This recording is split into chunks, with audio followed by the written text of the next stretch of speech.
Nageenyi koo kabajaaf jaalalaa lafa isin jirtanii fi iddoo isin jirtanitti isin akka qabu jecha akkam jirtu hordoftoota daawwattoota chaanaalii Odaa Oromiyaa. Chaanaalii kun chaanaalii barnoota guddaa irraa argattanii keessumaa kan dhalootaaf dhaabbatedha. Namoonni haaraan reefuu gara chaanaalii kanaa dhuftan baga nagaan akkasumas illee mallattoo subscribe jedhu sana tuquudhaan maatii ta'uudhaan irraa baradhaa isin jedha. Namoonni maatii taatan immoo baga irra deebi'uudhaan nagaan gara chaanaalii kana nagaan dhuftanii har'ammoo waan haaraa waan ajaa'ibaa tokko qabadhee dhiyaadheen jira. Innis immoo akkaataatti sagalee keenya bareechinu yookaas immoo akkaataatti sagalee keenya qaran keessumatti faarfattootaaf kun faayidaa guddaa qaba.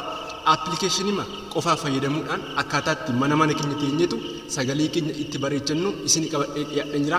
Akkaataa fayyadama isaa fi akkasumas immoo appilikeeshinii sanallee qabadhee isin dhiyaadheen jira.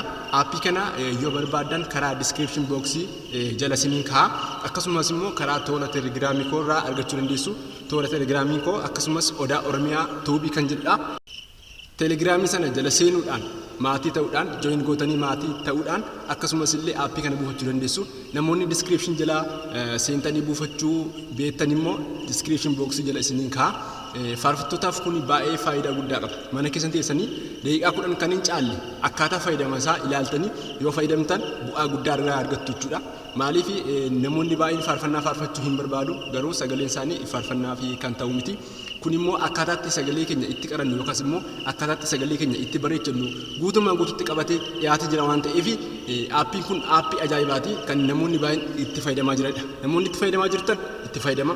Namoota haaraaf garuu aappii kana akkaataa fayyadama isaas akkasumas immoo saayitii fayyadamtan yeroo akkamii akka fayyadamtanii fi akkamitti akkasiin itti fayyadamtan guutummaan guututti qabatee dhiyaatee jira waan ta'eef hamma dhumaatti yoo hordoftan viidiyoo kana hamma dhumaatti yoo ilaaltan barnoota guddaa irraa argattu. Kun faayidaa guddaa qaba. Keessumatti faarfattootaaf baay'ee faayidaa qaba. Itti fayyadamaa isin jira.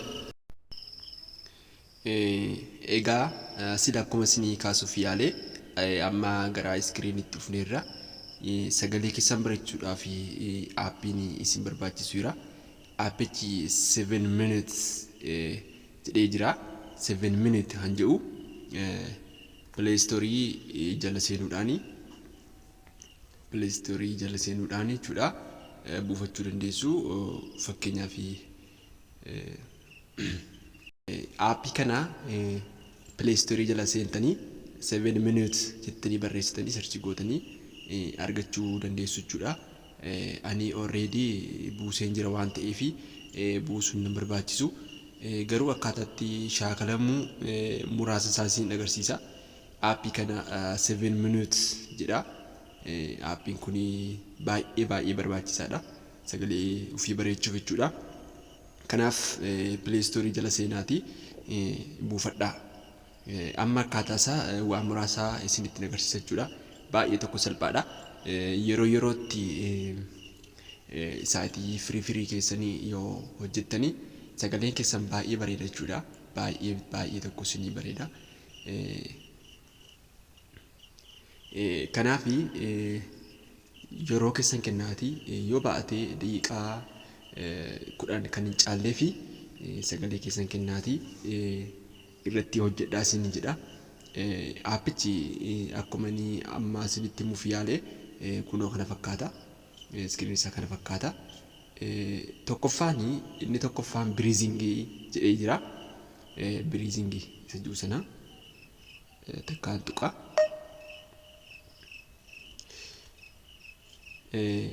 Biriizingii jedha wantoota 5tu jira jechuudha. Tokkoffaa 10 country cycle jedha. Akkaataa isaa akkaataatti hojjettan inniyyuu isinitti agarsiisa deema. Fakkeenyaaf sagalee keessan akkam gootanii akka shaakaltan isinitti agarsiisa jechuudha. Breathe in 2, 3, 4, 5, 6, 7, 8, 9, 10 and hold 2, 3, 4, 5, 6, 7, 8, 9, 10. Breathe out 2, 3, 4, 5, 6, 7, 8, 9, 10 and hold 2, 3, 4, 5, 6, 7, 8, 9, 10. Breathe in 2. Akkaataa kanatti hojjettu jechuudha. Sagalee keessanii hafuura keessanii gara bakkeetti hin baaftu. Yeroo inni holdee dhumuun dhaabdu jechuudha.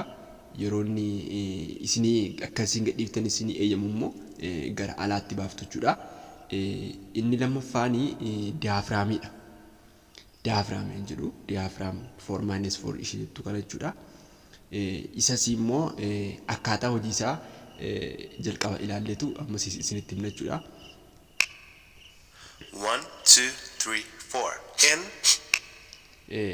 Fakkeenyaaf yeroo inni in jedhu qilleensa gara keessaatti hamma nu eeyyamu si'a 4 fudhanna jechuudha.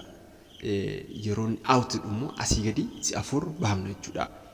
Fakkeenyaaf hojjedhe isin agarsiisa. 1, 2, 3, 4. In. Out. In. Out. In. Out. Inni kun akkaataa kanatti hojjetama. Inni gara biraan immoo isa sadaffaadha jechuudha. Inni sadaffaanis diaphragm 4-8 dha. Inni kunis si'a 4 ol fudhanneetu si'a 8 immoo asii gadi baafna jechuudha.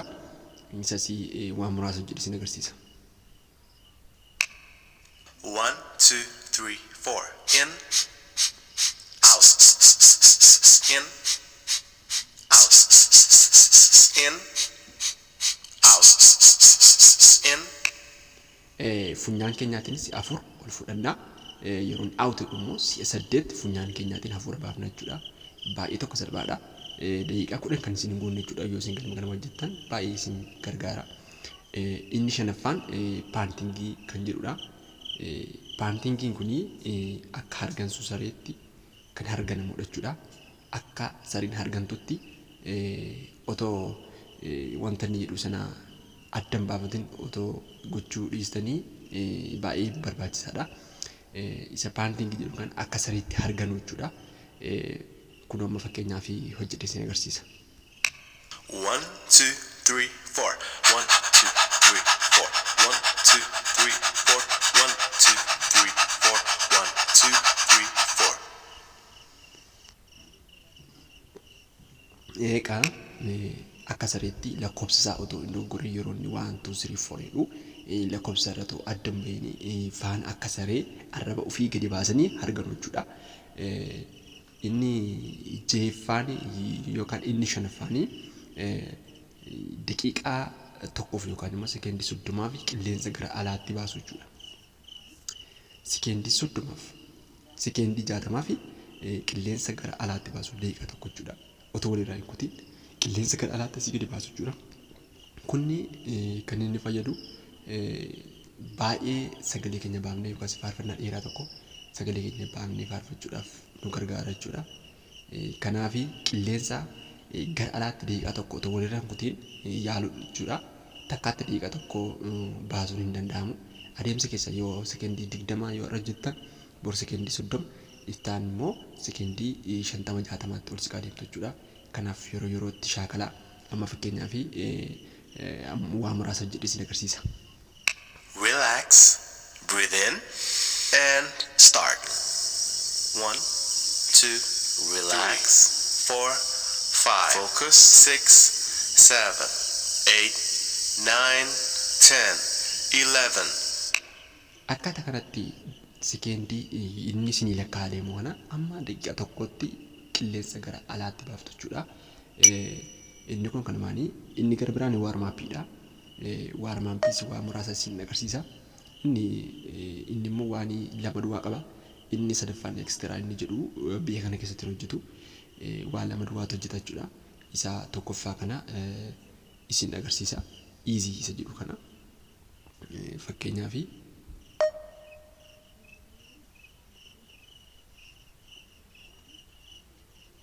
inni immoo wanta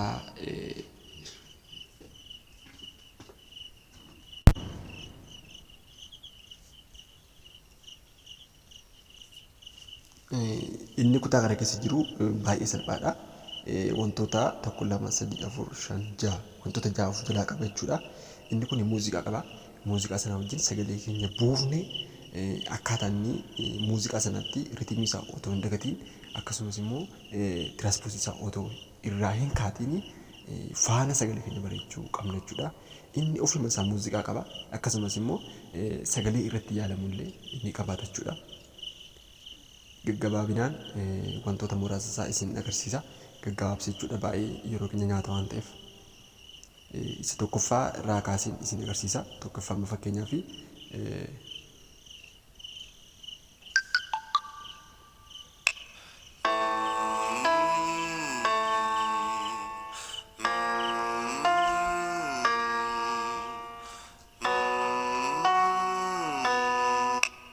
akkaataa kanatti hojjetamu jechuudha. Kan jedhu duwwaadhaan hamma inni nu eeyyame faana deemneetu sagalee keenya bareechu jechuudha. Inni lammaffaan liippii keenya yookaas immoo hidhii keenya sosochoosuudhaan yookaas walitti riguudhaanidha jechuudha.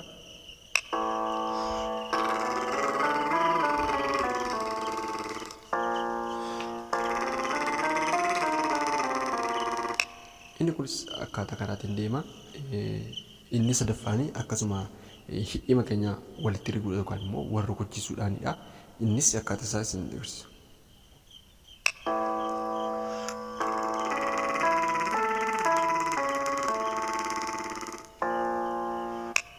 Baay'ee tokko salphaadha jechuudha. Baay'ee tokko salphaadha. Yoo hojjettan baay'ee bu'aa guddaa argattu. Inni arfaffaanis akkasuma hidhii keenya yookaas maam kan jedhuudhaan ritimii uumneetu piyaanoo ni qaba. Piyaanoo sana duukaa adeemneetu sagalee keenya bareechina jechuudha. Akkasuma kanaaf faana yaala.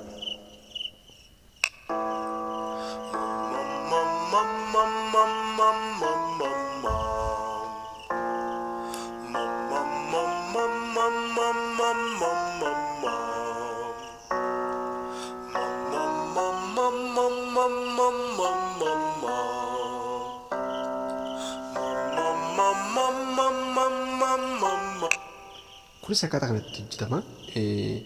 Inni shanaffaan kun xiqqoo addadha. Qubeen isaa qubee adda ta'e tokko ni qaba.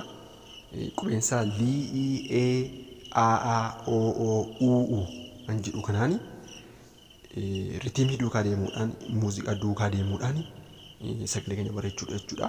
Innis inni jedha waan ta'eef isa dhaggeeffattanii akkaataa inni jedhe sanatti duukaa deemuu dandeessu jechuudha. Dursa dhaggeeffachuudha isin barbaachisa.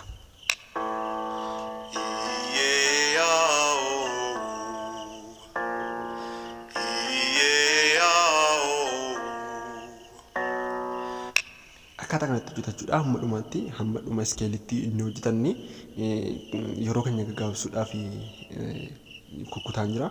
Inni dhuma akkasuma liyyee yoo yaa an jedhu sanaatiin hojjeta jechuudha. Isa kanas erga dhaggeeffattanii booddee akkaataa inni hojjete sanaatiin sagalee keessan baaftanii yoo hojjettan faarfannaa akka garaa keessanitti faarfattu.